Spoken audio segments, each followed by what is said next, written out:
but just learning patience. And it's actually important, I think, to wait, because then you get to know that person more rather than just starting to date right away. And then you realize, oh, this is really not the person for me. Yeah. And then you're dating for 2 months and then it's over. Like if I don't feel well, anything like that, or anything that questions my kind of overall happiness, she kind of goes above and beyond to make me feel better.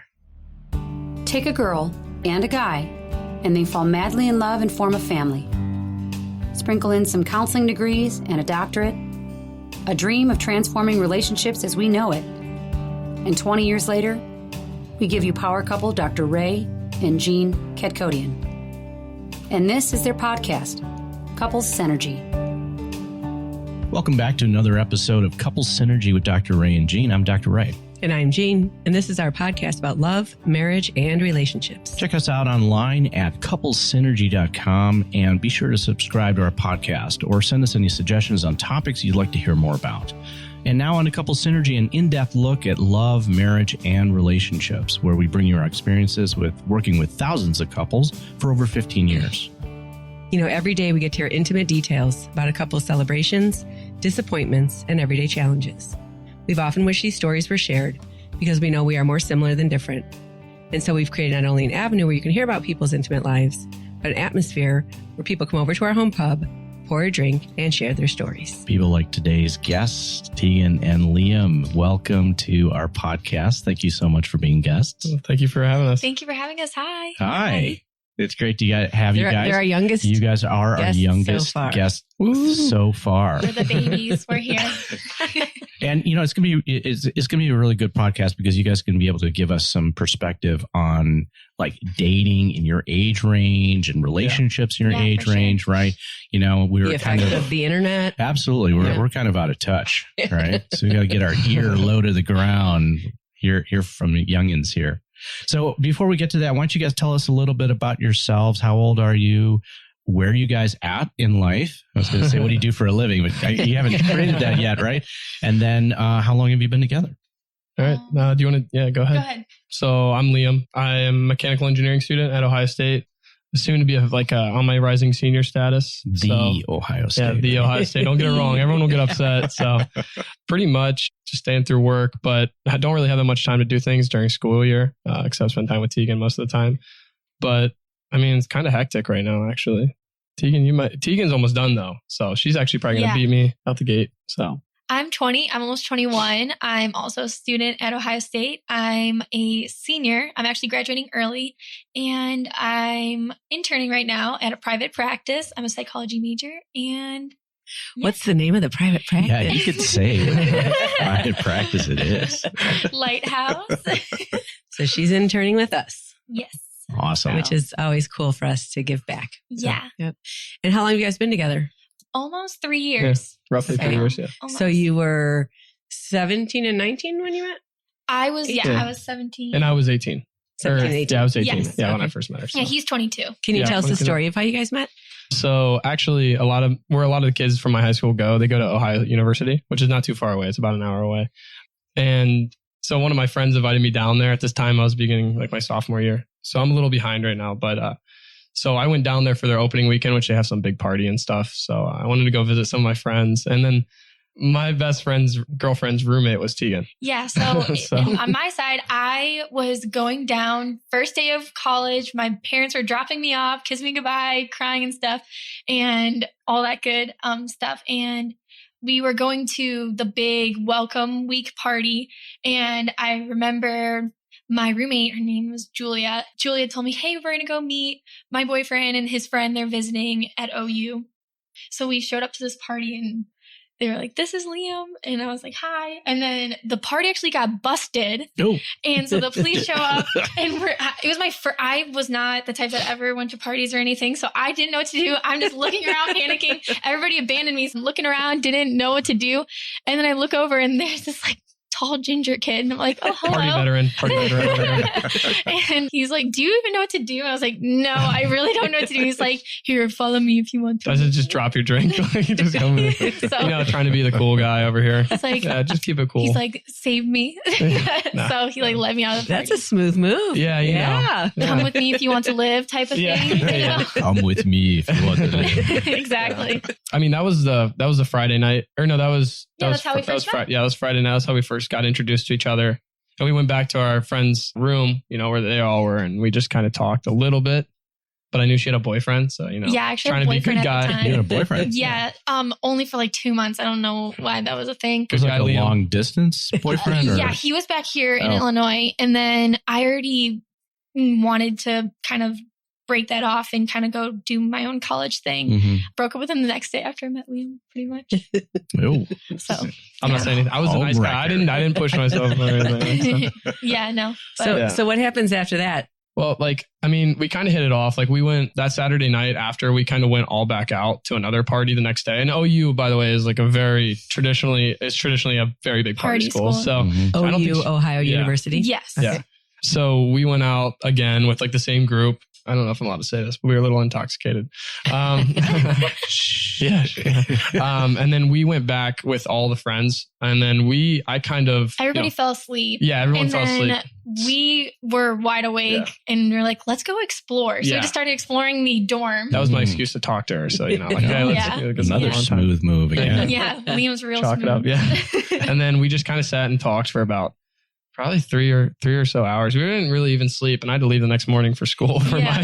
because I was at OSU, so I was kind of far away. It was about an hour and 40 Mhm. away. So yeah, so we just kind of talked, hit it off, and then I got her Snapchat, modern day. Here. Modern day, yeah. right? That's, Yeah, it went really well. And honestly, I didn't know if I was ever going to talk to her again Mhm. because it's kind of quick, fast paced, like relationships and, like the young atmosphere. In my head, I was like, I've never seen this guy again. It's Yeah. all good. Like, whatever. Yeah, but you broke up with the other guy. Yeah. Yeah, the I next actually day, did right? the next day. So And she had an idea. Yeah, she had an idea. I really didn't think though.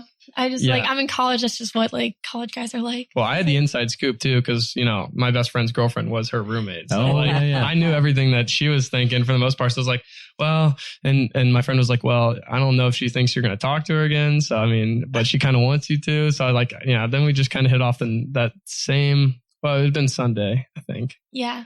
and then we started talking through Snapchat, And then it was just distance. So how long till you see each other again? I think it was 2 weeks. yeah, it was it was the next weekend, Oh, I think. maybe. Because I was at OU. Sorry, backstory. I was at OU and then I transferred to OSU. Yeah. So I was at OU for 3 semesters, so about a year and a half. And then he was still at OSU his entire time. Mhm. So we were distance and then I transferred. Why'd you transfer? Yeah, what was the motivation? I wanted to get a BS in psychology. And then I ended up not getting a BS in psychology. So you transferred because of the program that OSU was offering? Ohio State's more of I saw it as more of an academic opportunity because they also had forensics minors and I'm really into forensic psychology. So Yeah. they didn't have forensics at OU. So that's why I kind of transferred. And there was a ginger at Ohio State. I had a crush on So I was, no. I was part of it then a little bit, No. right? Uh-huh. No. All right, Maybe. It was an I'll chalk added that up. bonus. Right. Okay. What was it about the other person that attracted you to them? I think personally her personality and like her smile. I mean, her physical attributes, obviously the sexual attraction was there, but I think definitely her personality. It was so easy when I first met her. It's like we just like when we talked for like 3 or 4 hours, like Yeah, I felt like It I was knew so you for. simple. I felt like I knew you for years. It's yeah. kinda weird. Oh yeah. And it was weird. There was no like borders between us at all. Like when you first meet someone, you're kind of like put up a little A little wall. awkward or something. Yeah. Yeah. But at least for me, like I didn't feel like I had to filter anything, like not in like a verbal sense, like filter what I'm saying or anything, but like just it was so natural. It was so smooth. Like I just wasn't really thinking that much. When you first meet someone, you're like Yeah. overanalyzing everything. Do I say this? And you're, Yeah. It was super easy. Kind of going off of that, what really stood out to me was, so we were talking for those 3 hours, or we were in this lounge area, and I asked him, tell me your life story. Just tell me like who you are or whatever. And he genuinely did for an hour. Just told me his life story, no filter. Just, hi, I'm Liam. I was born on. It was more smoothly put. It wasn't like I was giving a presentation or No, but it was that like stood out to me because I've asked people like, oh, tell me your life story, just to see what their reaction is, and they're always just like, I like football, just something like that. But he just like told me his life story and just. So this guy drew out a timeline and everything. Oh yeah, no, there was a whiteword with markers, pictures. I knew I had red hair at age 4. So. But yeah, it was very natural and just, I feel like I could just be my genuine self with him and stuff. For sure. That's cool. How far were the two schools from each other? They're about almost a year and a half. An hour and 50. An hour and a half. Hour and a half to an hour 50, depends. Hour and a half, hour 50. Yeah. And neither one of you had car vehicles at the time? Or? So I did. I would make the commute down often, usually like every weekend or every other weekend. But then we kind of figured out this whole bus system that she can actually take a bus for pretty cheap to Columbus area or Lancaster if I was going back at my house, because I live like 30 minutes east of Columbus. So that's actually kind of closer. And if you guys probably don't know the not really. Yeah. So yeah, anyways, she would just bus back and forth and we'd kind of figure out ways to make it a little cheaper. But yeah, that's how we kind of caught up every weekend. Every weekend. For like 2 years or so before you transferred. Like a year and some change. Yeah. Yeah. It was a year to 2 or a year. I keep on saying year, a week or 2 weeks, like kind of that type of thing. Yeah. Like every other weekend or every how busy, we were, if we had stuff going on, we kind of give her, give each other. What was the biggest challenge of that? The physical gap, the distance. The 100%. Distance was hard. Missing each other. The physical, like not being able to see each other. Yeah. Makes it hard to communicate too. Yeah. I'm personally not the best texter. I'm not the best at that type of stuff. Just I'm more of a face-to-face contact type of person. And that made it really hard. Yeah, definitely. So the beginning of school, really, I mean, you're spending the weekends connecting with other peers, right? Going to parties and, building your friendship group. Now, you guys started out with this immediate serious relationship. No, it was weird. I literally said goodbye to my mom and she left me. And then an hour later I met Liam. It was the weirdest thing. Yeah. Like later on that became a difficulty too. It was like, are we really knowing what we're doing right now? Yeah. Because we're young. It's supposed to be the time of like, you're finding out who you are and stuff. And we kind of ran on that like further down the road, but we can get to that later. How'd you guys navigate that? It was a lot of communication, talking about our feelings and stuff. As far like us, I think that's how we navigated some of it. I don't know. It's kind of hard to pinpoint. Did you ever break up over it? I actually broke up with him for, I think, like a month or 2 months. It was like a little bit of a break. I genuinely felt that. I felt just, I've been 18 when I met him, 17 when I met him. Yeah. And then it just went straight into a serious relationship. I was never alone. I was always with him. I wanted to figure out who I was before I wanted to, get into this serious. Like I was so happy where we were, but at the same time, I just didn't know who I was completely. So I just felt like I needed a little bit of time alone to see what it was like without him. Because my entire adult life, it was just Liam, and just my friends and that type of thing. Did that month happen while you guys were apart or after you transferred? It was while we were apart. No, when I transferred. Yeah, it was when you transferred, but like I was on my internship all that summer. So she was for the spring and summer. So she actually transferred in the spring after her first year in a semester. So, but I took my internship that spring and summer. So as soon as she came in, I actually was out, which was like our big thing. We were like, we get to be together and stuff finally for like the first time. But then not. Yeah, and then not. To give like a general outline so you can kind of understand it goes. So I was at OU at the start of my freshman year. He was at OSU. Right. And then so year and a half, this entire time he's at OSU. And then I transferred to OSU. And then he actually went to a co-op that was an hour and a half away. So right when I transferred to Ohio State, he left. Seems familiar. Yeah, he left and went to a co-op that's an hour and a half away. So we still were an hour and a half away. And then he came back at the end of that summer. And then we were back at OSU. Does that make sense? Yeah. Sorry, because well, sure. And during that time is when you guys broke up? Yeah, when he left for his co-op is when we broke up. Like May, like right around, like now. Yeah. Like right around now, I think. Because the July, I think you invited me to come back to your family. We 4th broke of July. Up around it was like late May. It was after my birthday. Yeah. And then we got back together in July. Yeah. So like a month or 2. How'd you get back together? I asked him. Yeah, she did.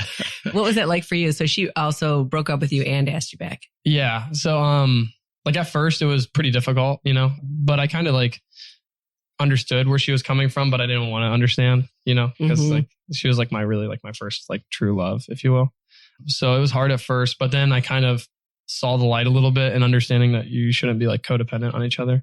And I need to like kind of reconnect with myself as well. Cause I did change like heavily and like not in a bad way. I don't regret any of it, but like so I just kind of reconnected with myself, and that kind of helped. I think it helped us out after it's all said and done. But yeah, it was difficult at first for sure. So being in a relationship changed you as a person? Yeah. In what way? Yeah. Kind of understanding the whole, I mean, like the space situation. Like before I really wanted to try to like mold her into what I thought she should be versus like actually being the supporting role and letting her just like kind of become the best person she should be, like to her. Like, and I don't know, that was kind of the biggest thing for me was like, I felt like I was trying to like have too much control of like what she should, like in my perception of what she should be. But I kind of understood like the beauty of just like what she is becoming. It's you just, know what I mean? It's learning how to change together rather than trying to hold each other back from changing. Does that make sense? Sure. Yeah. Because with relationships, I mean, it's up and down. It's never perfect. And we're young, so we're changing so quickly. I could say a year ago, I am not the same person I am today. It's just, we're in this time of rapid change, and it's kind of hard to navigate that also in a relationship too, because you're changing so rapidly and you're changing in different directions and stuff. So it just was learning how to change together and working through changing together. Kind of like also in a college environment, it's very easy to get dragged off that track. Like as in like everything's changing so fast, you go to different things when you're not with that person. Sure. And there's a lot of impulses that would possibly take over, if you know what I mean. Like a lot of distractions, a lot of shifting sand, moving pieces are going on in your life. Yeah. College is the most inconsistent time of your life. I feel like, you're never in one place for more than a year. You're changing, you're physically changing, you're changing houses, you're changing classes, you're changing friends are changing rapidly. So you're just genuinely changing very rapidly. And So was this the first serious relationship for both of you? Me? No. Yeah. Okay. For me, it was the first For one. you, it was your first. I was never really the type to date girls. But I was always like the type to talk to girls. And then like once I found out they liked me, I'd be like, okay. Nope. Gotta go. It's kind of bad. I feel bad in retrospect, but I mean, I was immature. I was younger. It's like, well, guys don't even get that until they're in their 30s sometimes. So Right. you're still way ahead of the curve. Okay, good. Yeah. Because I know a lot of my friends have issues with that. Right. And that was weird for me because I was always a serious relationship type. Like I took every relationship that I was in super, super seriously. Yeah, I've learned a lot from her. Because of that. So then I think when I met him, we started dating, I just expected it to be serious, you know? So it's just different. It was different for me. It was definitely different for me. I was not. I mean, we talked for like 3.5 months, and I was just like, didn't know if I should ask her out or not. And she was like, I swear, if he doesn't ask me out, I'm not talking to him again. I was like, shoot, all right, no, I got to do it. He actually took me. So I was meeting all his family and stuff in the beginning, and he took me on a road trip to New York to meet all of his family. And to New York. Yes. It's my Buffalo family. So the loud Polish drink. Let's do this. Yeah, kind of. Yeah. So we're not dating. He's taking me to New York to meet his family. So you're not a couple yet. No. Got it. And he's taking me to New York. How did he introduce you to them? This is the best part. Okay. So we arrive in New York, and he's sitting in the car, and I'm just looking, and I'm like, do you want to be my boyfriend? Do you want to? And he's like, you said that? Yeah, I asked him when we were in the car. Yeah, in the car, I asked him, do you want to be my boyfriend so we can introduce to everybody that we are? He's like, no. He's like, but I'm still going to introduce you as my girlfriend. And I go, no. And he said no to me. I don't know if I said no. I think I kind of brushed it off. I was like, maybe we should save it for like a more special time, but can I at least introduce you as my girlfriend so they don't just give us so much crap about, no. not being, and you're like, no, and I'm like, I still did it. I did it a little bit. And she was like, nope, we are not dating. We are just friends or whatever. And I was like, oh, shoot. He tried introducing me to his family. And I just go, nope, sorry. Hi, I'm his friend. I'm Tegan. I think that's a really important thing. Not a lot of young women have that type of self-esteem or confidence to set those kind of boundaries. Yeah. And when they don't, I think they end up, if you talk about molding people, there's a term called frogging, where you turn the prince into the frog instead of the frog into the prince. And so having those type of boundaries and standards at this age of your life is really awesome, because a lot of girls like, I just want him to like me. And they compromise themselves a lot. Yeah. Well, I think that also brings up another concept called sliding versus deciding, and that most couples, they kind of slide into different milestones in their relationship. Like, oh, my lease is up, so maybe we should just move in together. And they're not really committed, but what you're saying is that you needed that. We need the definition, right? We're boyfriend, girlfriend at this point. right? And then couples move on to the next step and the next step and next step. But it's like this formalized process and, that both agree to. Yeah, it's actually funny you say that. We were actually going to live together this last school year. Yeah. And it was a convenience sake though. Yeah, we were kind of like, versus like we were actually ready for it. We'll just move in together. And then I think we both noticed that. Yeah, we were like, this is probably not a good idea. We both noticed that. And I just said, I just think we're not ready for this. I would rather, like you said, not slide into it. I would rather we got plenty of time. We have plenty of time. Let's just, I'm going to drop out of this lease. I'll go do my own thing. And then when the time is right, rather than just forcing us to be in that environment, let's, Now, I think you guys are Generation X. Yes. I believe. Yeah, I believe so. We're not millennials. We're the one. No. We're kind of borderline a little bit. Yeah, like there's different definitions per se. Like, Right. I don't really know, but like whatever, Millennial X, that's what we'll call each other. Right. So the millennials typically are the ones that are kind of going through that sliding type of, movement in the relationship. So, based on what you guys see with your friends and people in your generation, how do they approach relationships? Really, I came from like I think there's a different like raising that I don't know if I had differently, but it was more like in my area, like it was very traditional conservative style. Mm-hmm. So like generally you find a high school sweetheart, you stick through with that, and there may be more sliding in that. But you didn't like girl hop. Yeah, there wasn't a lot of like girl hopping at all. If there was, it wasn't very like serious, and it wasn't like frequently, like not everyone did it. It was very like common to find someone and you guys kind of just connected. But like that's all my close friends were from that area. So like I never really had like a lot of friends that would go from like girl to girl to girl to girl. And if they did, they weren't really my close friends. I know some people, but a lot of my really close friends are just strictly like, I mean, he's like my one friend, my best friend. He's been with this girl for like 5 years, 6 years. And then my other friend has only had like 2 or 3 girlfriends, and they've all been serious. And like, they're definitely like the type that are looking for someone in the future. So there was support for this type of relationship. Yeah. Yeah. So like that was one of the problems I ran into when we were breaking up. I was like, no, it's not supposed to be like this kind of thing. Like I was against myself, but I realized like now I was like, I was running through like the immature cycle of it, like not understanding. And I think she came from a different side of that. Yeah, no, my friends was very hopping from one to another. Do you see a difference being raised in the Chicago area versus being raised in Ohio? Oh my gosh. Yes, for sure.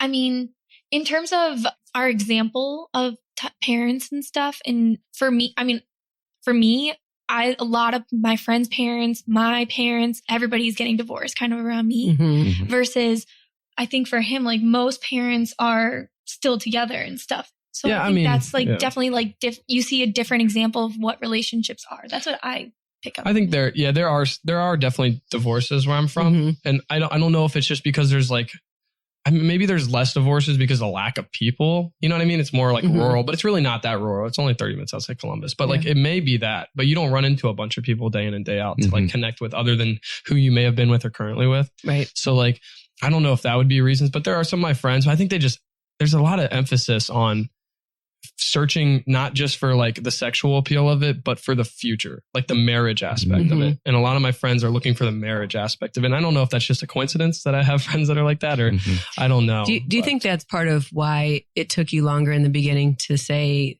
Yes. Okay. Yes, I know exactly. Yes. Yeah. That was one of the difficulties I've had and I've always had is like, I focus on like the one thing I'm like, I just don't know.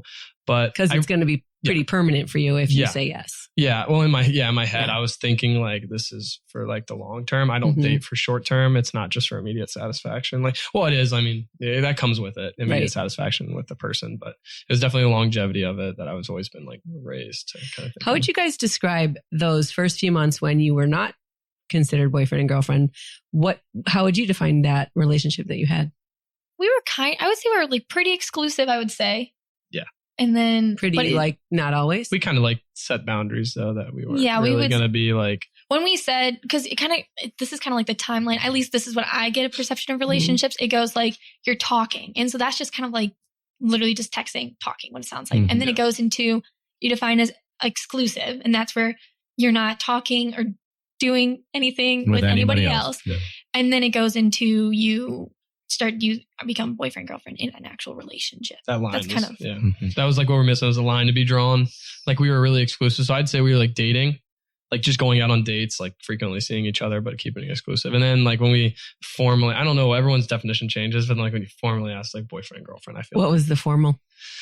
So she was convinced I was actually drunk when I did this, but I wasn't. She's still It was Halloween weekend at OU. So it was Halloween weekend. It's the biggest party, like one of the biggest parties in the, Midwest area.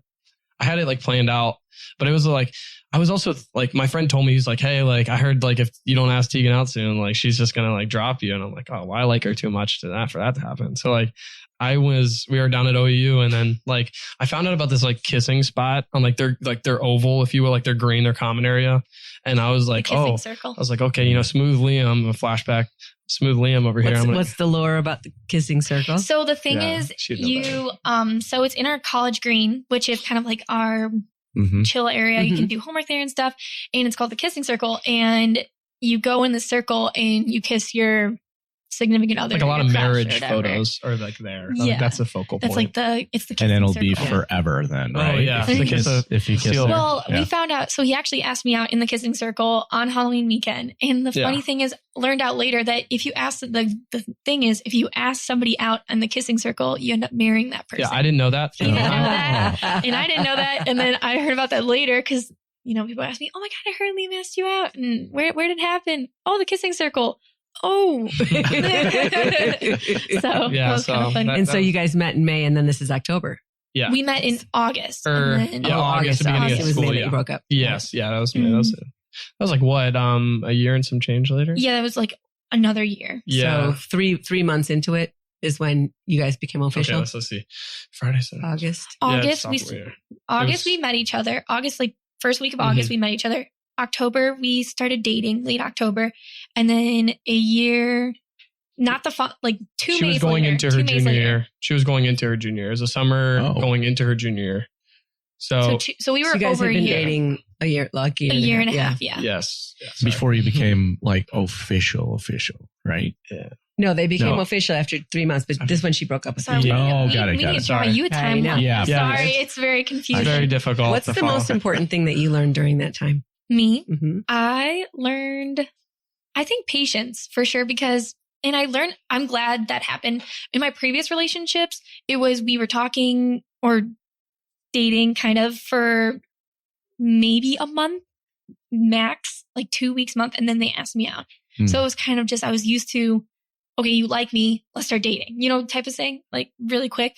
So it was 3 months and I'm just sitting there, I'm like, does he even like me? Like in my past, everybody would ask me out right away and he's not. So what's going on? But just learning patience, and it's actually important, I think, to wait, because then you get to know that person more rather than just starting to date right away. And then you realize, oh, this is really not the person for me. Yeah. And then you're dating for 2 months and then it's over. Yeah. Interesting side note, Chris and Leslie, who we also interviewed, podcast number 4. I don't know what it'll be when it comes out, but Chris did the same thing. Really? He waited? Yeah. And you guys can hear that. But yeah, he was, and it was kind of the same thing. Like your mom's like, if he doesn't do something soon. Yeah. It was just, I was insecure too. I was like, is he like not even like me? Like what's going on? I hope that wasn't the goal. No, I know now, retrospect, but I don't know. I don't know. I feel like I chalk it up as a loss if I ask someone out and then it doesn't work out. So like I really wanted to make sure that she was, I just don't see like relationships like doing it short. I know it's like you're supposed to find out who you want to be with dating, but like I guess to me it was like if I'm gonna date, it's a pretty good chance I want to take it. And she's like the first real girl you asked. Yeah. Like, see, I've only, but it's kind of weird though, because like, most people would ask girls out to figure out, but like I did talk to a lot of girls through high school. So I got an idea from that.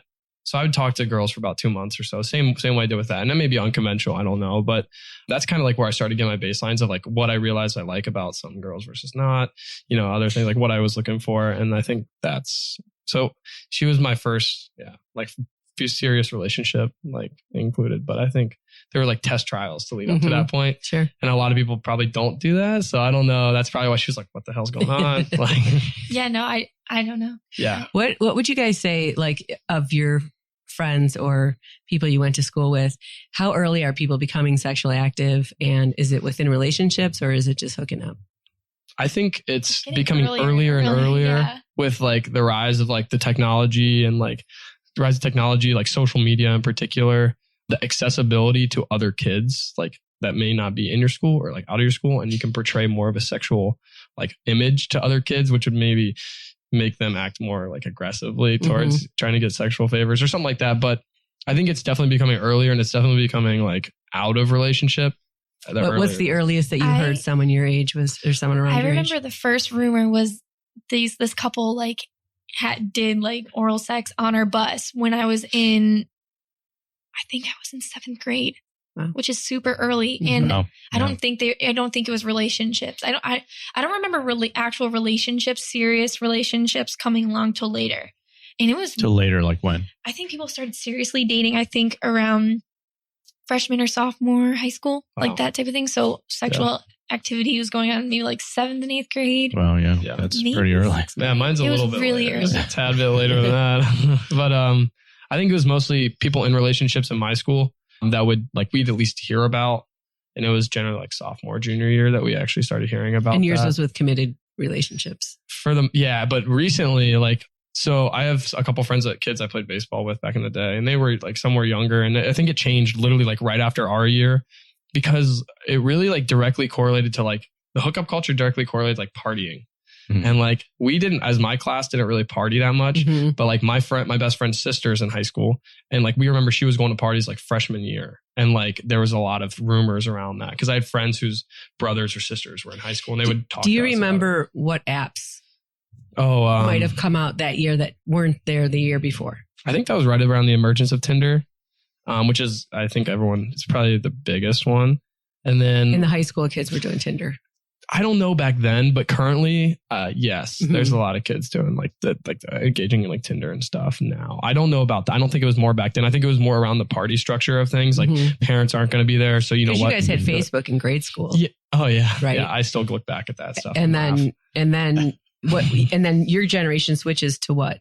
They switched to Twitter and then Instagram, and then Snapchat now. Snapchat and like other data. And then how old were each of you when you got on those apps? I'm a late bloomer. I am not a social media person. I hate Instagram and Snapchat and Facebook. I actually deleted them for a really long time, and then I only added them back. So I was like I genuinely seriously was back on them when I was going in for my freshman year of college, because I needed to find a roommate, and that's kind of how you find roommates. You go on Facebook and Instagram and stuff like that. So you were on Instagram and Twitter in high school? No, I didn't even get any of that stuff till... You didn't do any social media in high school? A little bit, but not seriously. They were kind of like on my phone. But your friends were? Yes. Okay. Yeah, I'm weird. I don't... What would be the main one that they would use? I would say Instagram is a big one. Okay. Yeah. I think it was, it's probably Instagram. Yeah, I mean, I started on like Instagram and Twitter, like probably, I think sophomore year, I got Instagram. I had Facebook since like 8th grade, just because like, I didn't think it was that. I mean, that was like the hip thing actually. So yeah, I was on like Facebook, and then through 6th to like 7th and 8th grade, we would do this thing called Google like chat, and we'd all get in there. I mean, that was like the first form of like outside communication besides like having a phone, but I had to walk home. So it was different for me having a phone. And then, probably Instagram, I was heavy on like sophomore year, freshman year. And then Twitter I've had, but I never really get into it. It's too political for me. So I just try to stay off of that really, but... Sorry, I was actually about to say, so a big thing at my school, we got these tablets, and a big thing was going on Keek, or I think that's how you say Keek. Is that right? Okay. Never heard of this. It's like a text messaging kind of thing. I was a freshman or a sophomore, and I got my first dick pic over Kik, and it was like a random dick pic over Kik. Yes, a dick pic over Kik. And I was at that point, I don't know. Did you know the person? No, it was like this random person. It's like anonymous. And I remember it is anonymous. And I was just like texting one of my friends or whatever on Kik. And then all of a sudden this like message pops up, and it's this random guy and just his dick. And I was like, oh my God, what do I do? This is in high school. Yes. And I go to a Catholic school.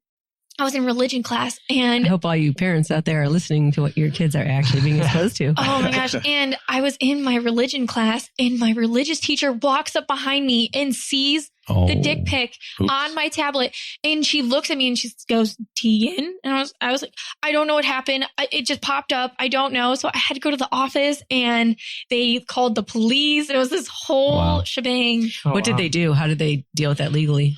So the Kik, how it works is there's no GPS tracking or anything. So pretty much it tracked back to, I think, Kik headquarters or something like that. So they couldn't even track this guy. So it's kind of like Snapchat. It's just kind of, it's anonymous to a certain extent. But the thing is, you have friends on Snapchat. On Kik, anybody randomly can message you. If they find, so this guy could have been just like searching T and then saw my picture, just clicked on it, and then just send it to me. That was like in the emergence of like all of that, though, to be honest with you. So there wasn't a lot of privacy stipulations that they have now because of that, and like the tracking capabilities, because it was so new. And like, so yeah, she was probably, I was right in the heat of like all the explosions of social media for like teens and stuff. And do you have a similar story or know of one? No, I mean, it was usually, Snapchat was intended for like, I feel like roughly along those lines until they started getting like ethical issues with that. Yeah. Because it disappears after 10 seconds. Yeah, you can send anything you want. You can't screenshot it. So like, it's just there. It's like peekaboo. And then, so people would probably send stuff over that. And I know people did through my high school, like, you know, girls to guys or guys to girls, etc. But I mean, it was kind of like that. We knew of it. We never had police intervention on any of that stuff until we there was an email chain of like sexting photos and stuff between whoever, mostly girls to guys. It seemed like the evolution of social media in the use of youth was to get away from the parents. Yeah. It's like Facebook, the youth were on it, and then the parents got on it, and they're like, we're out of here. Yeah. They go to Twitter, and then, it became political, more adults were on there, and then they just keep switching. So what's the next one, right? Right. What's the next one that we can get there so that the parents can't see what we're doing? So actually on Instagram, there's a funny thing going on now. It's called Finsta. It's your fake Instagram where you hide it from your parents. Yeah. And it's so we're educating everyone right now. Yeah. We're giving you the deep dark secrets here. But kids generally will make a fake profile what they use for like partying and stuff. I'm guilty of this for like maybe like a month, and then I never actually got on it again. But it's you just make like a fake Instagram, kind of making fun of yourself a little bit. What was your handle? Do you remember? I don't really know. I haven't been on it in a minute. I feel like it was like no, it's just for like jokes with my friends. But it's funny names. Yeah, it's just like all your partying, or some people put scandalous photos on there and stuff. Nothing outside the Instagram. There was a girl that from my high school that put up a video on her Finsta of herself giving her boyfriend a lap dance. Oh my God. Yeah, but that's and then did people share that? Oh yeah, it went all over the school. Well, now you have like screen recording. So like you can actually just physically record your iPhone screen. So it's like really nothing's safe. Nothing's ever. But that's to get away from the parents ever and stuff from Instagram. Right. And it's just permanent. Yeah. It's out and there. it's never going to go away, even if people think it goes away. Yeah, that's no. all it is. I remember that was it's all archived at our school. Well, I'm very glad they didn't have those things when I was your guys' age. I wish we didn't have that. I wish we didn't have it. Because you don't know enough yet. And then you're going to get down the line. You're going to go, that stuff shouldn't be out there. Yeah. And it'll be too late. And that goes along with like the sexuality nowadays, is that all like, and how people are becoming more sexual and stuff at a younger age. And it's because they're so exposed. Without heart. Without a heart, without a love relationship. Without a connection. Without knowing the long-term ramifications of it too. Yeah. Right. Yeah. Right. And it's not breeding more successful relationships, I guess, maybe sexually. Yeah, we see that. Yeah. You know, it breeds a lot more loneliness. Yeah.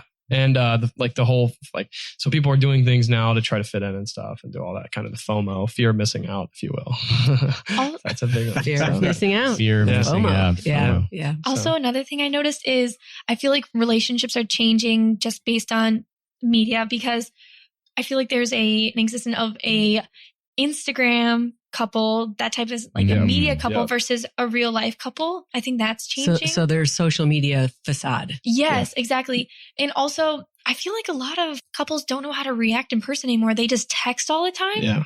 And then in person, they don't know what to talk about. They're just in their or presence. Know what to do. So, they just kind of sit next to each other. Which is fine. Some people can just be in their presence. But it's just, okay, just different, you know? That's but they don't know how to interact. Yeah, exactly. People are like relating their relationships, I feel like, in an unrealistic way, maybe. I don't know, just because what they see on the screen, maybe doing all these extravagant things, and they're like, why can't we be like that? Well, Facebook envy. Yeah, exactly. Right. And, they model relationships maybe off celebrities and stuff, but you don't actually know what happens behind closed doors. Right. But a lot of people don't realize that. And it's starting younger and younger to try to make that perfect model of a relationship, if you will. But, well, we kind of know what happens behind closed doors. We hear couples all the time. And, the impact of social media now has had very negative, consequences in couples' relationships. Yeah. I think it's named in 30% of divorces. Wow. Yeah, I bet. Yeah.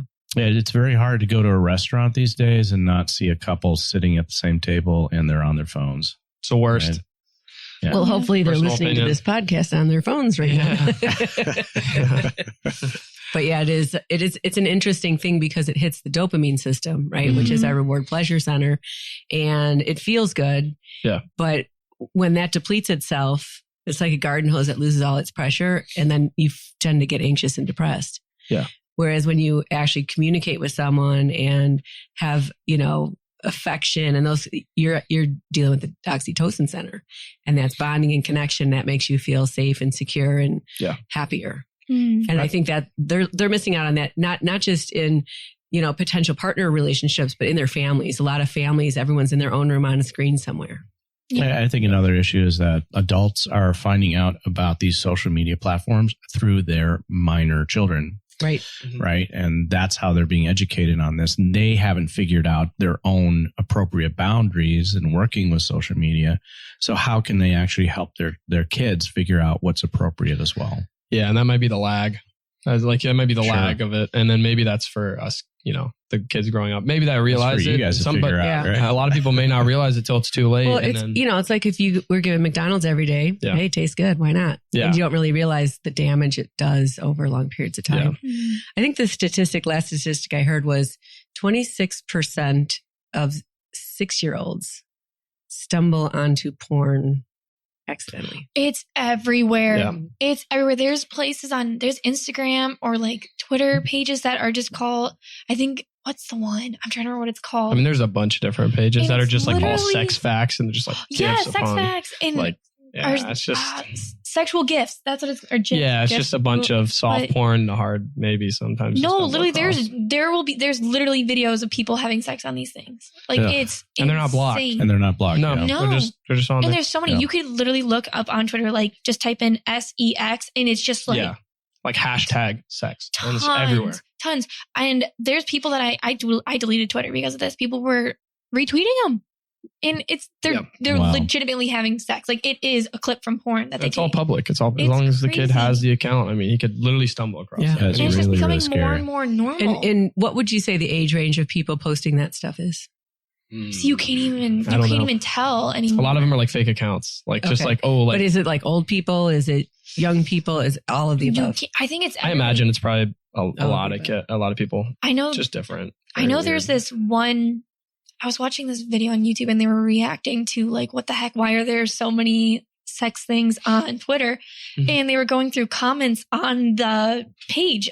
So it'd be like the GIF or whatever of them literally having sex, two people having sex. And then they would look at the comments and they would click on the profile pictures of these people and there'd be like an old man, Yeah, like maybe in his 50s. And then the next person would be maybe a 6-year-old. I'm not even kidding. Like the Yeah. little kid had, and then the person's like, what? Like, I think his name was like Jimmy. And it's like, Jimmy, why are you looking at this stuff? Yeah. It was terrible. Yeah. Yeah, you know what Gene's talking about is the scary thing is we don't know the long-term ramifications. Yeah. But because it's so accessible, it is really hard to be able to figure out what the appropriate boundaries are, Mhm. and just to go on social media without it being, thrown in your face. I mean, that's a very difficult thing to do too. Yeah. Right. I think Devon Franklin in his book, Truth About Men, he talks about the porn industry being a $95 billion a year business and in industry. And that is just very scary because it encompasses Netflix and Amazon, all of that combined. It just supersedes it. So it is a very scary thing. And, your generation really is the one most challenged with it now, because how do you guys move forward and then have to teach the new generation how to figure out how to navigate it? Yeah. No, that is scary. And it's, when you think about it, I mean, 50 Shades of Grey, that came out like not that long Yeah, a lot of ago. movies now are And like movies, upping it's their limits. all- Right. There's Yeah. Game of Thrones. You Yeah. can literally go on HBO and see naked people people having sex. I It's just- just normal. yeah. It's just normal. And you don't really think about it until you take a step back. Because when you're in it, it's like, okay, whatever. It's just, How has that How it is. affected you guys personally? Personally, I've never really put like a high priority, like focusing on like that kind of stuff to influence how I act. So I don't think not that much, but I mean, I'm sure. I don't partake in any of sure it. some so way it I- has sat in the back of my head, you know? Yeah. I mean, but- there's always like a yeah. thing like Yeah. with relation. It's like, oh, is that like how it's supposed? I think for Yeah. boys, I think porn changes things for guys because they think that's what sex is supposed to be like. I agree. I think there's a lot Yeah, of I absolutely. think they It watch does it and that. they're like, Yeah. that's what a girl is supposed to, that's Supposed to exactly do what or she's going to something, look. yeah. That's what a girl should look like, Yeah. right? That's Right. what a girl should act like. Yeah. That's how a girl should perform in bed or else she's too bad. Mhm. You know what I'm saying? When Yeah.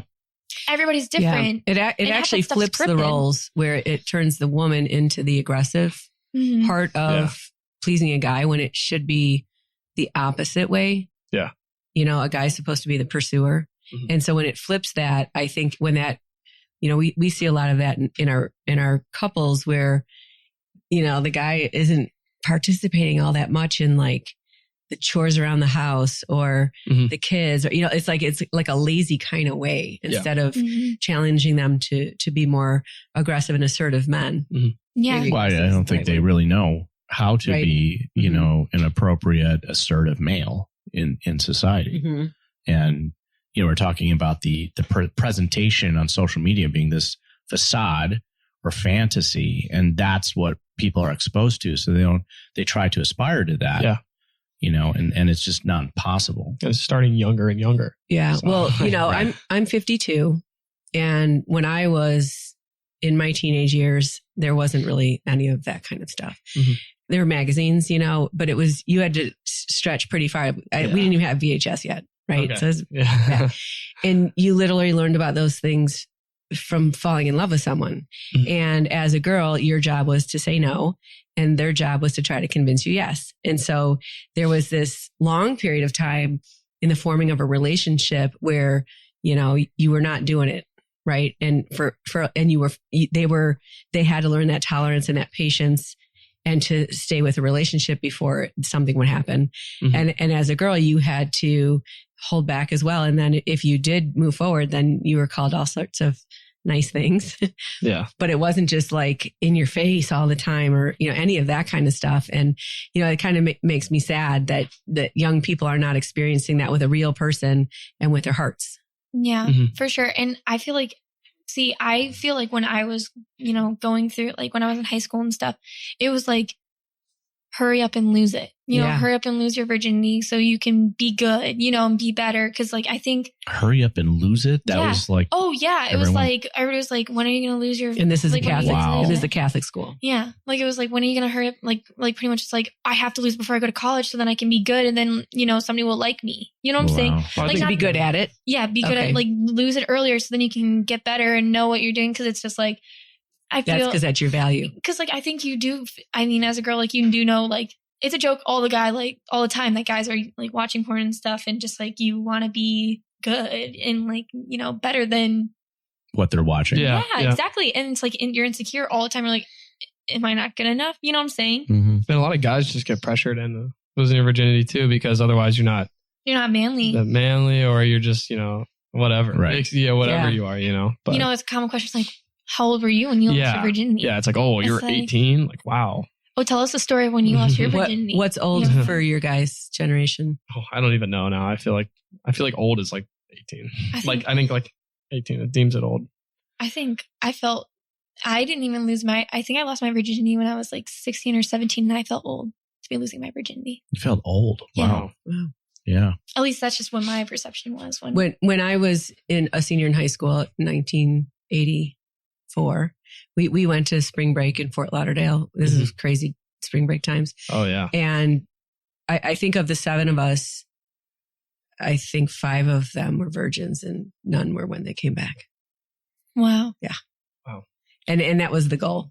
Was it because you were like away, you think, from your family? Yeah, I you had think, a place to I do think it? they wanted to not be the girl that was a virgin. Mm-hmm. That's what it is. You And don't want to be that person. for whatever reason, it wasn't happening. And they they were just like, I'm doing this it was like a burden to carry that around. Okay. And then once it's done, then Get it's it like, over with. okay. Okay, yeah. Yeah. Have you ever noticed on like, do you guys ever watch The Bachelor or The Bachelorette or anything like that? I've watched like a couple of them. I don't watch it religiously, but there was this one, if somebody comes on and they're a virgin, it's like a big deal. It's like, wow. She's a virgin. Oh my God. You know, and or like there was one guy that was a virgin and he was the bachelor and they were like, and it was plastered everywhere. Like the virgin is the bachelor, the virgin.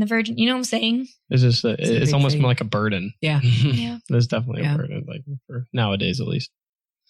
What kind of messages or feedback did you guys get from family and friends? You know, you guys obviously got, really deep into this committed relationship at a young age. Did anyone have anything to say about it? From my side, I think my family like fell in love with Tegan a little faster than I did. Not in a bad way. It's just that I'm awesome. Yeah, Yes. she's pretty awesome. I'm totally kidding. So like my mom and like my, all my family really like loved Tegan off the get go. Yeah, so like me seeing that, I had like a priority on my family and stuff. So like it was huge for me, but they didn't really they never advised me to like go, like, oh, like, are you sure you're doing this? You know what I mean? Like, but like they saw it. I think they saw the connection that we kind of had. So they didn't really like warn me, about like, oh, well, maybe you're young, maybe you want to like kind of take your time. Yeah, take your time or something. I mean, I always kind of had that in the back of my head. Like, that's why I didn't want to rush into it too fast. But like, there was never like a point where they were like, oh yeah, like, I don't know, maybe you should rethink things or something. Feedback was always really good for me, at least. I mean, like, they really like Tegan. I mean, hopefully they say the same on your side. Yeah, I really like. It's funny when similar here, like my family really liked him. It was never like, you're doing this, you shouldn't do that or anything. It's actually funny when we broke up for like that 2 months, I went home for I think a week to visit and my brother, he was like, wait, you guys broke up? And I was like, yeah, Sally's like, it's okay, you're going to get back together. Like, I know it. Like, you guys are like great or whatever, which was kind of funny. And yeah. Who said I love you first? Me. She did. 100%. Yeah, it was me.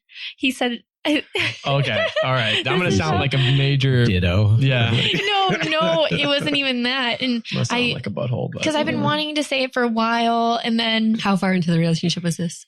6 months. Were we even like, no, I thought it was early because I didn't think we were even dating yet. No, we were 6 months in. It was after Halloween. Yes, it was it was definitely like 6 months into our relationship because I was like, I remember talking to my one friend. I was like, I've been wanting to tell him for like a month and I don't know if it's right, but we're like 6 months in and that's kind of early, but kind of not. I don't know. And she's like, no, it's never, there's never a right time. It's when it's right for you type of thing. And I like told him, I was like, okay, you don't have to say it back. Yeah. You don't have don't say anything because I think I love you is like a big thing to say to somebody. I don't say unless I genuinely mean it. And I try not to say it all the time so it just doesn't come a habit or anything. And I was like, you don't have to say it back. I just want to say like, I kind of, I love you. Okay, bye. And then he goes, thanks. And he walked away. He literally said thanks. So it's over the phone. No, it was in person. Oh, it was first. Yeah, it was upstairs at my parents. It was at my parents. It was in my bed at my parents' house. Yeah, and I was like, I think we were running upstairs to go grab something or whatever. Yeah. I'm sorry. Well, because upstairs to grab something. Because our parents, my parents let us like sleep in the same bed. Okay. So like I think that's when it was actually. I was up in the room. Yeah, that was up there. It was up in my room. We were laying down. No, it was right before the Halloween or the Christmas party. Was it? Because I like cried that night. I was like, he doesn't even like me. Oh no, maybe I'm thinking. He doesn't even like me. What did you think when she said that? I knew I did. I loved her back, but like she said, it was kind of a big thing to say that for me. So I didn't want to rush into it because I don't say it to a lot of people. So what happens from there? It was kind of, it was like, oh, we're really in this right now. But yeah, it was just like, I don't know. So how long did it take you?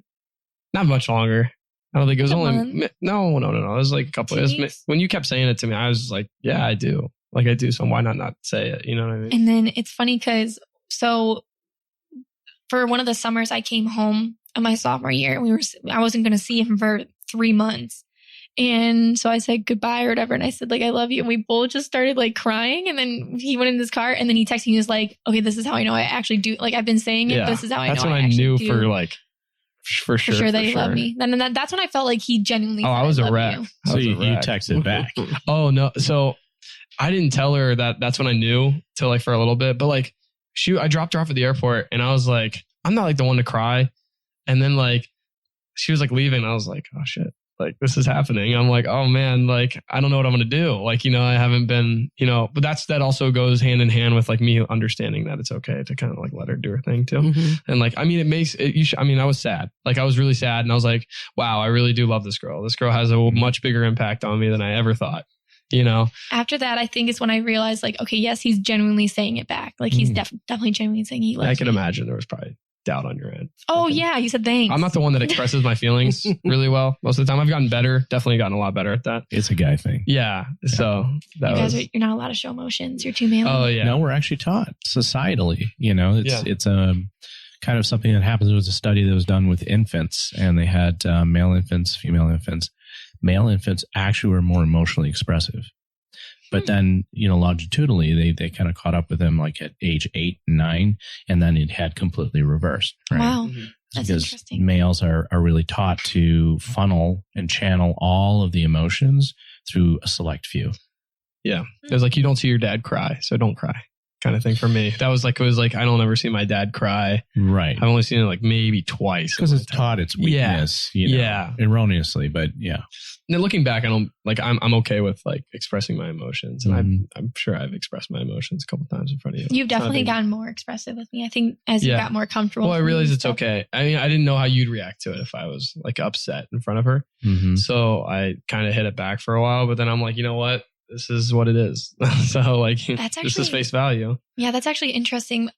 So my first boyfriend that I ever had, I think I was like 15 or 16.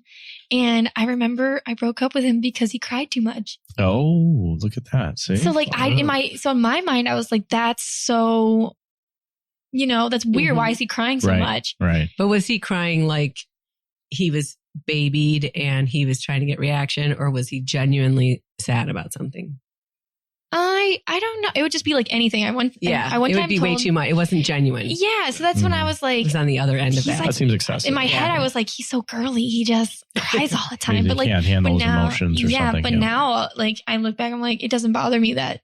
So it's just like interesting. Like girls get it too, that like guys are supposed to be. But if you're around a girl who cries too much, that's not cool either. No. Yeah, that gets that's like, oh gosh, okay, chill out. So what did you guys learn about relationships from your parents? And how is your guys' relationship, similar or different?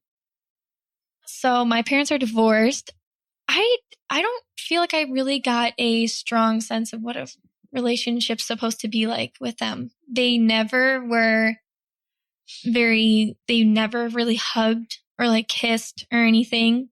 So no type of PDA whatsoever. Never. And they didn't really talk a lot, at least what I got a sense from. It was kind of just it just seemed like I was living with like people that are roommates more than in a relationship. They didn't really have the best relationship. So I think I get a lot of, what I see from my example from relationships definitely have an impact on me and like what they cause a lot of issues kind of for me. And I think our relationship sometimes, like I have a hard time with like PDA. Like I just like really have a hard time with that. Like showing affection? Yeah, I do. I think when in front of other people. Yes. Yeah. Like when we're alone, like I'm like okay with like, showing affection, but if we're around other people, it's just like hard for me to do that. And my parents like bundled down a lot of emotions. And so I do that now. I find in my relationship, I think when you hear about things, it's when I'm like exploding. Like I let things like go down and then it just turns into like explosion. And then it's just like everything comes out all at once. At least that's what I think for me, how it like, but you've gotten better with that. Like we've talked about that. I'm working on it. That's something I want to work on because I don't want to be the type that just bundles in things all the time and not, because that's just, it's unfair because they don't know because I'm not telling you how I feel and stuff. Yeah. Somebody's not going to know unless you communicate. So that's something that I've been working on is trying to be able to be more comfortable maybe with showing affection in public. Because like there's not like, obviously too much is too much, but there's nothing wrong with holding hands and just stuff like that. Like I used to be like, don't even hold my hand. Yeah, just not over the top. Yeah. Like it's actually funny. We took this, it's like the 5 love languages or whatever. Yeah. And we took the test and my literal last one was affection. my one is like, I don't like to touch. I don't like being touched. Like, it's just kind of weird. But In certain instances, like, yeah. not like you just never want to be touched, though, right? But even when we're alone, sometimes sometimes. I have this weird thing. I'll start to panic, and then I'm just like, get off me. Don't touch me. Yeah. Don't touch me. Don't touch me. And it's just. Do you think that is also related to why you prefer not to be on social media? Because obviously there's more than PDA on social media. Yeah, I think I don't. Those two things are connected. That's the thing. I don't like when I see I don't like seeing people kissing or touching. Oh, you can't even see it. I don't like. Yeah. I really don't like showing or like that type of stuff. I just maybe because my parents just were not like that at all. So it makes it's me like too intimate or something. Yeah, and I find my mom and her now boyfriend, husband, whatever, they wear rings, soulmate. They are very affectionate, and I have a hard time seeing that. Not because I don't ever am like, oh, that's not my dad. It's never like that. It's just the actual affection part. I just really have a hard time with touching and like seeing it, or just like whether it's me or others. I just like, that's like something that's like weird about me. And I'm like the opposite. Like I'm like a very physical person sometimes. His whole family, like the first Christmas party I went to, his two cousins just started tackling and wrestling him. And I'm just like, and we like, we're like, we're like a big cuddling family. So like, I would always like cuddle with my mom up until I was like 19. I still do. And then I'm not even ashamed. But I mean, but we're pretty, like, we've always been a fairly physical family, like as in like, just like very touchy and stuff. I feel like from my parents though, I really haven't. I mean, my parent, like they kind of taught me that like it's okay to be upset with one another. Like it's part of you're gonna step on each other's toes. Like that's such a normal thing. But I feel like, so they taught me kind of that, and they do that to each other. I mean, they get in arguments. I mean, but like they never taught us it was unrealistic, that you will, like, it's not realistic, to just be perfect. It's not like a to never fight. Yeah, it's not like a fantasy land. I think a lot of people have that nowadays. I was like, but it's just part of like working through it as a skill. But like, I mean, in my family, my parents didn't even barely talk to each other or argue at all. So for me, I was like, people don't argue. People don't do that stuff. Fights. Yeah, they don't have fights. They're fine. It's supposed to be perfect. Yeah, exactly. And so then when they told me they were getting a divorce, I was like, what? I thought you guys were fine. You guys never argued or anything, so that was definitely. Yeah. But I do like, I think to a certain point it was too much though sometimes with my parents, where they fight like too much in front of us, and maybe bring up some stuff that we don't need to hear. So like I've always learned like things that I did, like I want to pull from my parents' relationship and like warp, if you will. But I mean, they're different than I am, so it's like I'm not gonna, I don't hate on what they do, but I don't know. I think most of it was just like, even through the rough patches, like you're still with someone for a reason, kind of thing. But I think it also made it hard to realize that sometimes you need to let go, like from the actual person. Like, you know what I mean? Go. What do you mean? Like, I mean, because they were always like, I feel like when I was like taught is like, it's hard for me to cut things off with people. I don't know.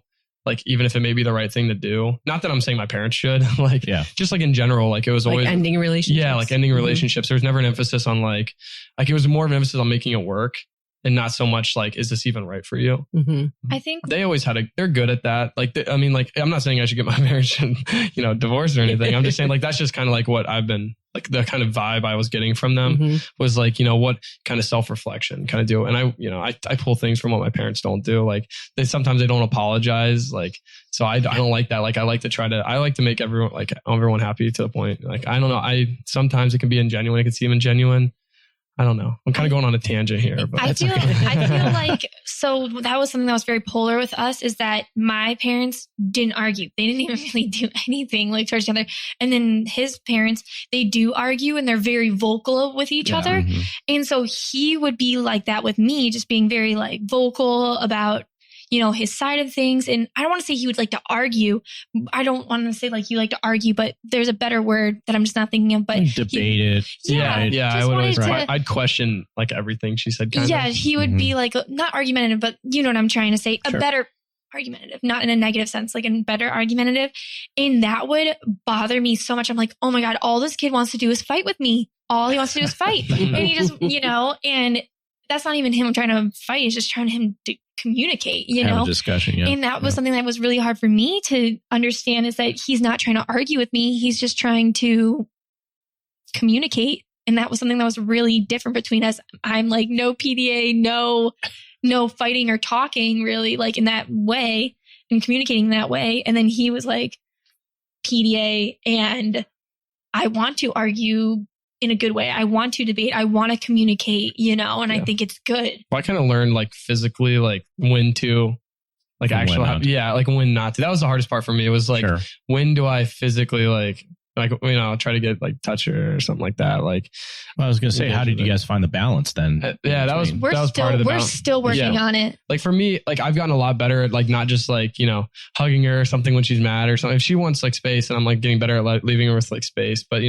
that was like, because I'll start to panic. Yeah. I'll be like, please don't touch me. That's something that we kind of found a pretty good balance. We're still working on it, but I mean, it's not going to be perfect. I think what for the whole argument, communication has been a problem. I think it's like one of the biggest problems with relationships with anyone. That was kind of like our thing that we've talked about is like just communicating our feelings out, because we've had like, I'm pretty vocal.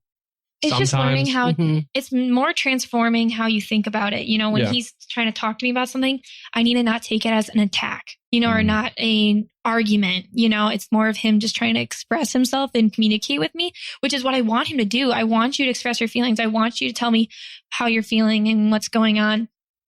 But I'm not supposed to take it as a coming out with an argument. Right. Do you know what I'm saying? But then to, again, learn how to voice your own feelings. Yeah, which I'm thoughts. Trying to learn how to do too. And I'm trying to become a better listener, because personally, I'm a very distracted person a lot of the time. And we still work. That's like our difficulty right now is like... We're working on communicating, but we're young. Yeah. Like this is a good, like, it's okay to like learn how each of us... And we understand talk that, about things. Which is like the biggest thing, I think. Yeah, we which is both huge recognize. for us. Yeah, but most people your age don't try to figure this out, right? And they're not having the conversations and trying to find that balance.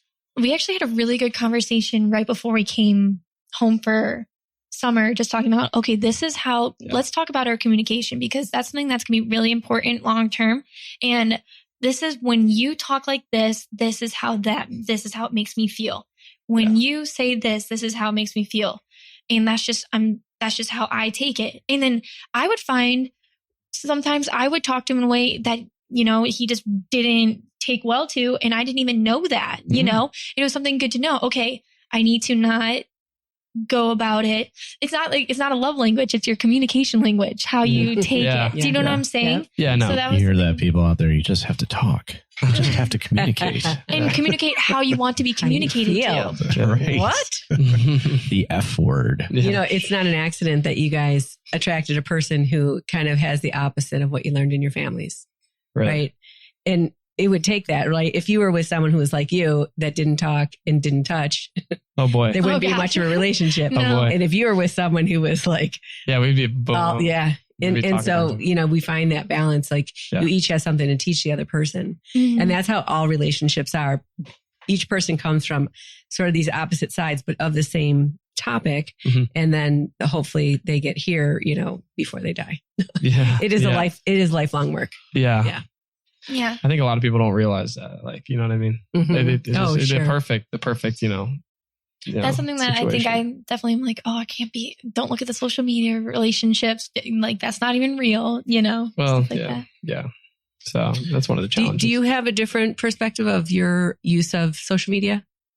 I don't really, I actually like wave off all relationship stuff on, social media. I mean, like I know my own friends do it. Like I know my own friends, they have. What do you mean by waving off? Like I don't take it for I don't implement it to my life. I try to stay pretty. I observe it, take it for like take it for a grain of salt or something. It's just not something that I think I need to like implement. Yeah, I don't know. Like you mean like friends that are posting about relationships? Yeah, like everyone has this kind of like they want to portray their relationship as the best relationship, and that's fine. Like I get that. I have I know people personally that I know that have a kind of a toxic relationship. But on social media, they're great. They're just in the best place ever. They're so happily in love, like all the time. So I see that and I implement it to a bunch of different relationships. And I know some people might have great relationships, but like I'm just not going to try to mold what I have into that. That's one thing we also promised. That was one of the things that we talked about when we were first going off. It was like, we were talking about how, we're okay if we don't post things about each other on relationships. Yeah, we don't need to post about each other all the time. Just because I'm not putting you on my Instagram doesn't mean I don't love you. Do you know what I'm saying? Like, just because, and that's one thing that like, you don't have to prove it. We mess around with each other exactly. though. Like, cause I haven't posted a picture with her in like 6 months? I don't even know. I don't know, but we like, we'll mess around with each other. We'll be like, oh, you didn't even post anything about happy birthday or something. I'm just not good with social media most of the time. I was more of a high school phase for me. I don't even really, I get on there just to check and look, just to see like what people are up to or if my friends are posting anything. But I really don't. But we like said from the beginning, we were like, we are not going to base our relationship on texting. Just because you're not texting me back doesn't mean you don't love me. It just means that you're busy. And please text me back just so I just don't know you're dead in a ditch because I love you and I don't want you to be like, I just want to make sure you're safe. You know, it's more of your like. Texting is more logistical. Yes, we make sure we are more. But that was like more, that was like more recent. Probably like a year and a half or 2 years. No, we did that right off the bat. Well, like in the beginning, we didn't really know each other and distance was our only way to do it. But like the way we kind of combated that was through FaceTime. See, FaceTime I think is different because you're actually we're still generally talking face to face. It's like our little, we do little things. But like, I think at first though, before we really started getting like official, like through FaceTime and stuff like that, like talking or official as in like talking through FaceTime, it was mostly text and Snapchat, which is still like visual communication in a way. But we really didn't even text that much. Yeah, maybe not. I don't know. I was more of a Snapchat. Do you guys have a sense of whether this is conscious or not conscious or something that you have decided or not decided? How do you know what type of energy and information and privacy should be within your relationship? And how much do you share of yourselves outside of your relationship? I think we're pretty private with people. Yeah, I think we're fairly I think we're private except with our families. And except for this podcast. And this podcast, which is now the public. So yeah, we are very public. So like you don't go talk to your guy friends about her. You don't talk to your girlfriends about him. Do you have people of the opposite gender that you have close friendships with? I think it's all mutual. No, I think I talk about her. I think I talk about her a lot, sometimes too much. With my friends, not in a personal way, more like you don't go talk about problems. Like, my girlfriend, like, oh yeah, Tegan loves these, and they're like, what are you talking about? I do. Like, I have my go-to friend that I talk to, and he knows who it is, and I've told him like, if I'm ever, and when I'm talking to another person about like, okay, this situation is upsetting me, it's more of a check, like, okay, should I even be upset about this? Am I being reasonable? Do you know what I'm saying? Am I, because, you know, in the heat of the moment, you can be, he said this and it was so bad, blah, blah, blah, blah. And then you go talk to somebody else and just like, you shouldn't even be really that. It's not even that big of a deal, you know? Yeah. And it's more of a double check for me rather than just like talking crap. It's more of like, okay, so you're my friend. Liam said this to me. It made me feel this way. She's a psych major too. So we vibe on this stuff. It made me feel this way. It's okay that I am feeling this way, but do you think I need to take a step back and think about it in a different perspective? Or do you think I need to maybe chill out a little bit, give yourself a break and then think about it? And maybe it's not.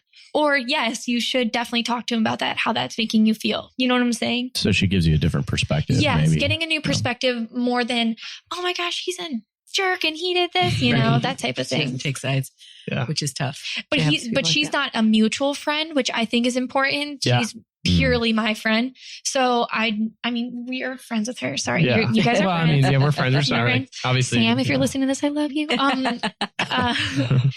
She's more my friend than he. Like they're like friends, but she's generally like my best friend, like my like sidekick, and. So I don't talk to any of our mutual friends. But she's also supportive of your relationship. Yes. She's very supportive. She's like, I love Liam. Like, I know, like, and I've known her since day one of college too. So she's known our relationship since day one and seen how it's gone and stuff. So she's like, you guys have been through so much with this and this and this. I think you need to talk to him about, you know what I'm saying? What would be the biggest challenge you guys think you faced so far? I think distance was like distance was huge. Because we didn't really even know how we'd react if we saw each other like every day or every other day. But I think distance was really big for us. I think our breakup was hard. That was hard. Yeah, I don't hold on to the breakup anymore. I look at it as more of like a recalibration kind of thing. Like we kind of honestly made a new relationship. To be honest, it was like a whole new thing going into it. So it can be good. It can also be bad. Did that change both of you? Yeah. Yeah, I definitely changed. In what way? What were each of your experiences? To kind of go back on the whole, like, I kind of like took like a second to like kind of reconnect more with just my friends and kind of fall back in who I was before I met her and realize that, and then take the good parts of that and mix it with the good parts when I was with her. which that's like a really big beauty pageant Yeah, it answer is. right Yeah. there. Yeah. But no, Definitely recalibration. Beauty pageant answer. yeah. But I think I learned I learned a lot. I kind of got back on the saddle a little bit.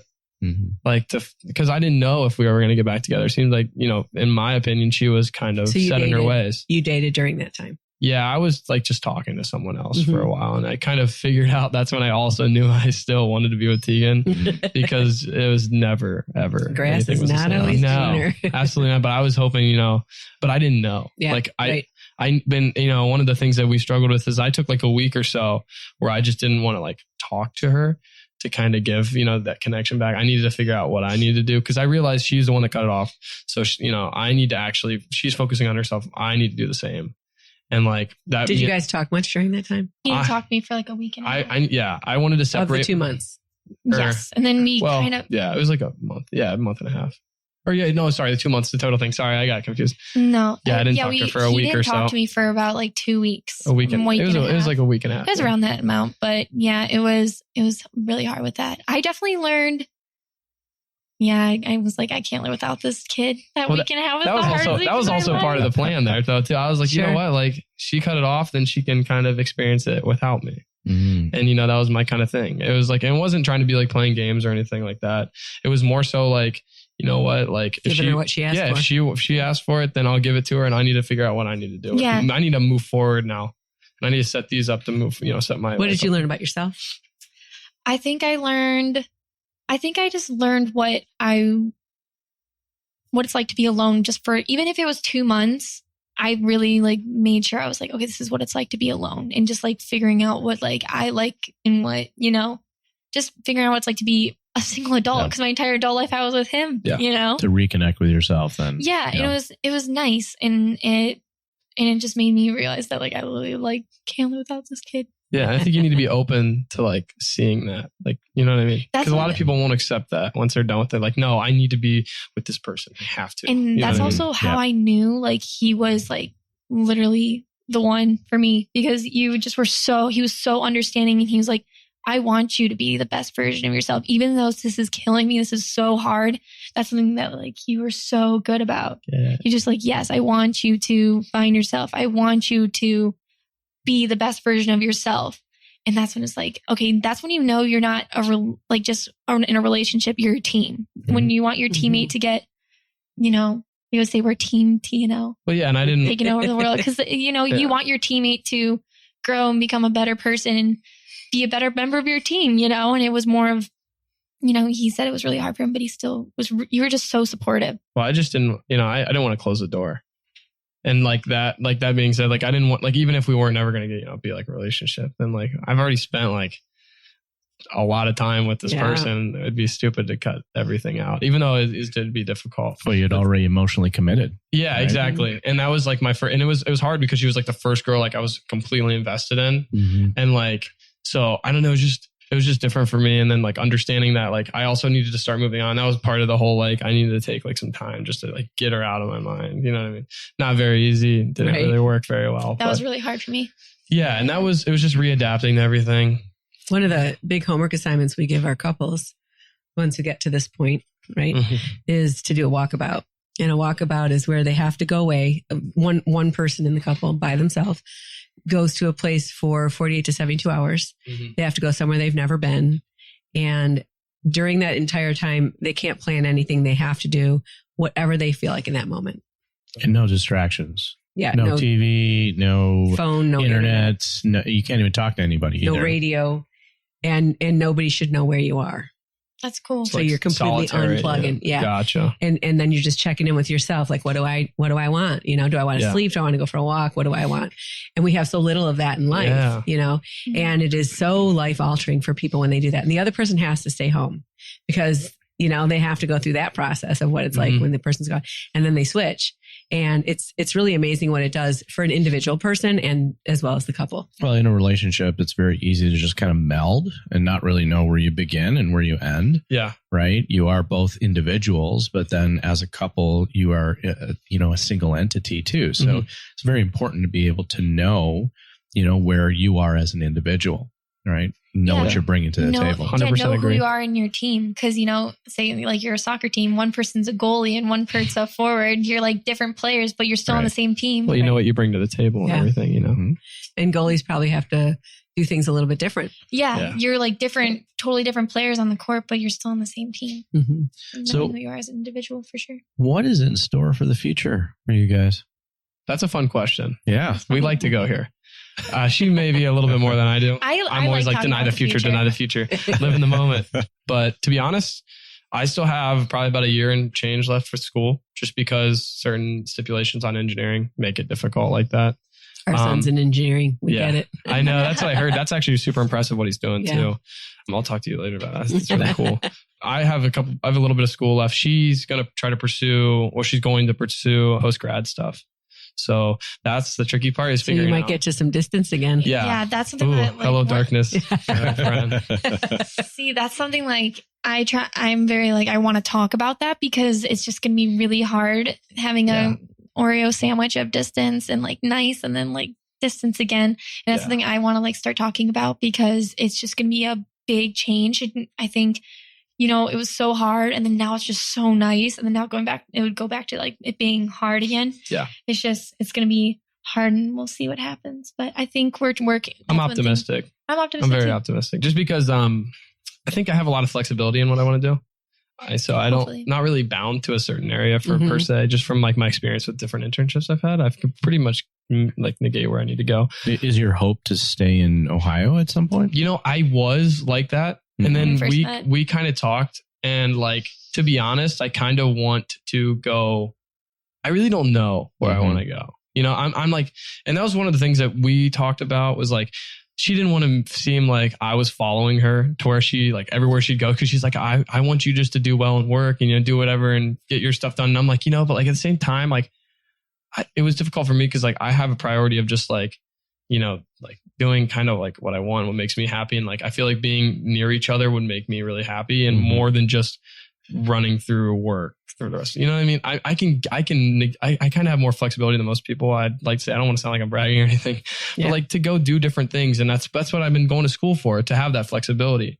Because I mean, it's, it's a very broad thing. And I don't know. So that was one of the things we always have. We always kind of talk about. She doesn't want to seem like I'm just following around like a little, like I'm her. Yeah. Cause in my mind, follower. I'm super career driven. Just like, that's just maybe my age right now. Like I'm going to go, like, even if I'm going thousands of miles away from my family, like I'm okay with doing that because it's going to better my career. If it is that type of thing, I'm very career driven and he's a little bit more of a, I'm like, it'll all work out. My career is important to me, but like also who I surround myself is really important to me. So it's just kind of finding a balance of that, just, cause I mean, I want him to go do his career and get like super focused. Like, it's almost like that's something like, I feel like I impose that, like, I want you need to be all career like I am. But I like to be the best of both worlds. You're not like that. So I need to be like, okay, he's not the same as me. He doesn't have the same mentality as me when it comes to that and what makes him happy. Yeah. Like in my perspective, it's like what makes me more happy is like the experiences that I get, with her versus just, like landing some crazy job, you know what I mean? Or doing something that doesn't bring me much happiness. It's just more so the journey, like outside of work is more my thing. And that's the kind of thing we separate a little bit on, but I think it's merging. That's something we just need to communicate about. Just like voicing like, I'm going to go, he knows like I'm going to go follow my career. And it's like a compromise though.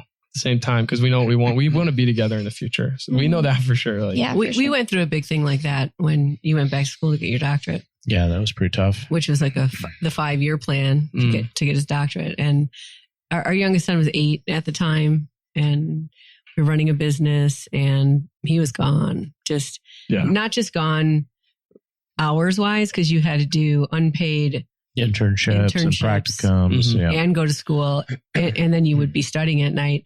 It was the only time in our marriage that we didn't like go to bed at the same time and get up at the same time. Yeah.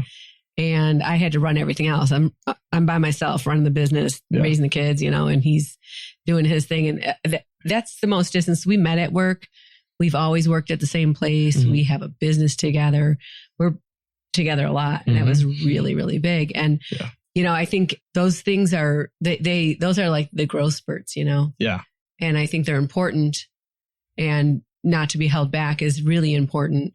And how you navigate that's pretty cool. Yeah. But it's a long Yeah. It's a long game. Yeah. Yeah. That's what I'm saying. Yeah. That's more my thing is like, I'm kind of embracing it as like, as part of the building process that we've went through so far. So yeah, we're just going to like keep building each other and being the best teammates we could be and just being a good team. And I think hopefully that will, if you have a good base and a good foundation for a relationship like that, then if something, a tornado hits your house, you'll be okay. Yeah, I feel like at least the foundation's there. You know what I'm saying? Yeah. Well, all the stuff we went through, I feel like has kind of helped us like enjoy the moment when we are together and like don't have to worry about like certain external variables, which is like huge. I think with all like this, I don't want to say like, we struggled a lot with like through different things like we've already talked about. Like, so it's nice to be together and we're like, oh my gosh, what do we do with ourselves? We get to see each other. And like, we were at the point where we saw each other so much that we were like, we actually need to like cut back on seeing each other. Like, cause like we were like, she was over at my house every single night in Columbus. And I was like, you're in a sorority. Like, I didn't want her to leave as much as she is like, I need to like also go and be with my sorority. I'm like, yeah, like you do, but guilty pleasure is like, yeah, no, you should stay. But like, we just messed around with each other, but like we had to like take a step back actually. And like, I'm staying here these nights. I'll stay at your place this night. But it was also kind of funny how it's like it switches now. Too much to too little. It's finding the balance. And I think we're at a pretty good balance now. Yeah, we're working on it. Well, if it's too much, you can go to the other room and just FaceTime each other, right? Oh, yeah. Pretend like you're apart. Yeah. You start practicing. Yeah. That's funny. But what advice would you guys give to people that are in your age bracket and dating and trying to figure some things out? Oh, man. Oh, This is a golden question. That's a good question. I don't want to act like we're the gurus over here, but I guess my thing would be just like your personal experience. Yeah. I would honestly like, I don't want to bring up social media again, but like, don't look at social media. Don't look at those social media relationships. Well, like take it for a grain of salt. Like you observe it, you see that it's a thing, but it's important to understand like what you guys have versus what's being portrayed elsewhere. I think that's big. It's just like cognitively realizing that. Because a lot of people don't. They take it as law. And that's a problem, I think, in my perspective. And for all my ladies out there, I would say, because I think there's a fear that like girls, if you bring up your emotions, the guys are going to think you're crazy. Like, like, oh my gosh, like I can't tell him what's wrong because he's going to think I'm crazy. And I'm going to say, screw it. Say it anyways. And if she thinks you're crazy, then he's the one that's missing out and he's the one that's wrong. Yeah. He's crazy for thinking. Do you ever wish your mom would have spoke up more with your dad? I don't really know because I don't even know what happened really. Right. Yeah. I couldn't even tell you. So, maybe communication probably would have been a thing then, right? Well, because you didn't see any communication. I think talking, that's so valuable to you. Yeah. I think when we talk about it now, she didn't voice things that she wanted. You need to like, this makes me happy. This would make me this, like, I think it's important that girls talk, like everybody talks about what they want because the other person's not going to know unless you say it, Yeah. I think my advice, not to just like cut that off. I think my advice to people would be like self-reflection. I think that's a huge thing that's not taught or like ever, like I think a lot of people are stuck in their ways and it's my way or the highway. But if you can actually learn the skill, and this goes for like professional too, like I think any situation, and maybe like, I think sports disciplined me for this as well, was like understanding how you contributed to a certain situation, how you can be better at a certain thing.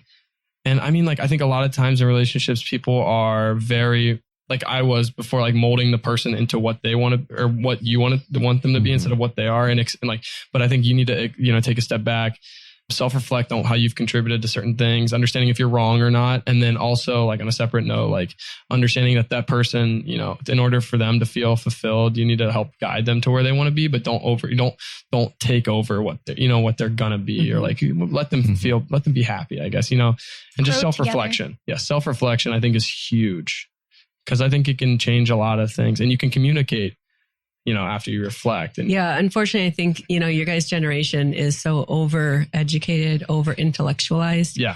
And nobody, when you're in the process of your domestication and learning about life, school doesn't care what you think.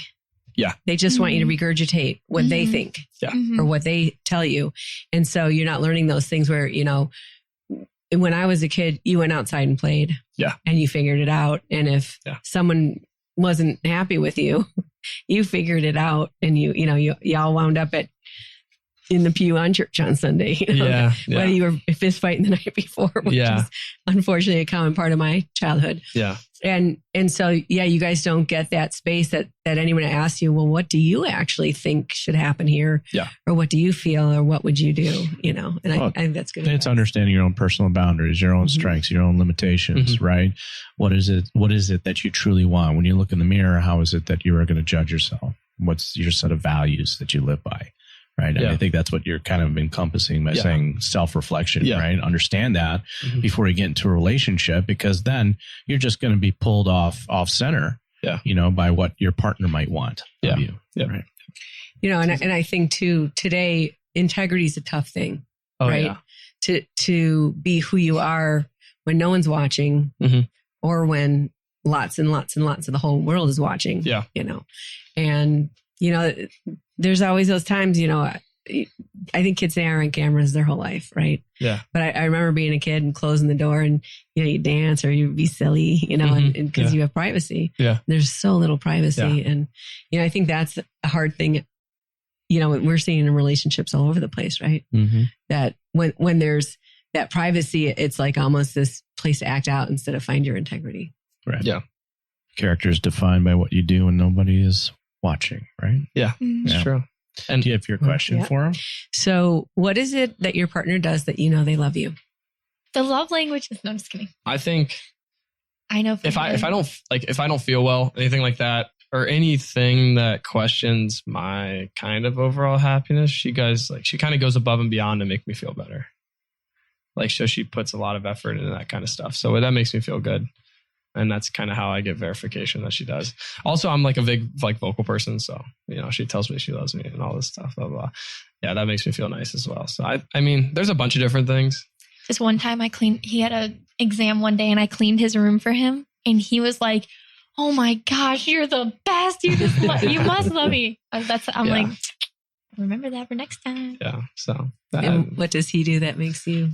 I would say when I'm like, just like, you know, like gross, or like I haven't showered in like 2 days and I'm like gross and he still tells me I'm beautiful. And I'm just like, oh, you must really do love me because I literally look disgusting right now. Yeah. So it's beyond what you look like. Yeah. Yeah. And I like that he is in I don't know. I like that he's interested in what I'm. So like he'll ask me about, you know, psych and stuff and just things that I'm interested in. Maybe he's not interested in them as much, but he like at least acts like it. So that means he really does love me, you know, like is curious about what I like have to say and what to think about things. Yeah. That's awesome, guys. Tegan and Liam, we want to thank you so much for being on the podcast today. This is a treat for both of us here. You know, people have been sharing stories for thousands of years to connect and bond and grow. And we hope that by you guys sharing your story, it's enriched your lives and the lives of our listeners. Yeah. Thank you so much for having us. Thank you so much. You're welcome.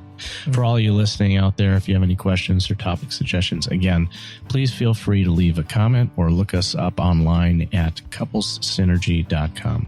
Until next time, synergize your life, synergize your love.